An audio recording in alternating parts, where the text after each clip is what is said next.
Good evening friends. ഇന്നും ഞാനൊരു കവിതയായിട്ടാണ് വന്നത്. എൻ്റെ ഫ്രണ്ട്സിൻ്റെ റിക്വസ്റ്റ് പ്രകാരമാണ് ഈ കവിത ഇവിടെ ചൊല്ലണത്. പൂമ്പാറ്റ എന്നാണ് ഈ കവിതയുടെ പേര്.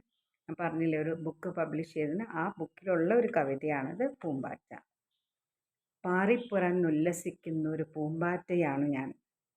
17 നിറങ്ങളിൽ കറുപ്പാണെന്നിറം.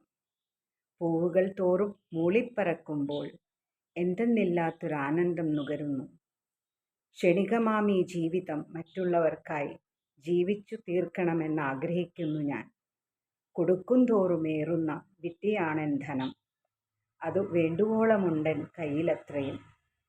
കാലം കഴിയുന്നു, മോഹം വളരുന്നു, പൂവുകളെല്ലാം കായായി ഭവിക്കുന്നു. അവയെ കായായി മാറ്റിയ പൂമ്പാറ്റയെ ഓർക്കുമായിരിക്കും അവരിലാരെങ്കിലും. ഇതാണ് എൻ്റെ കവിത. എല്ലാവരും ഇത് ശ്രദ്ധിക്കുക, കേൾക്കുക. എന്നിട്ട് ഇഷ്ടപ്പെട്ടെങ്കിൽ ലൈക്ക് ചെയ്യുക. പിന്നെ സബ്സ്ക്രൈബ് ചെയ്യാത്തവർ സബ്സ്ക്രൈബ് ചെയ്യുക എൻ്റെ channel. Please share it with others also. Thank you for watching my channel. Thanks a lot.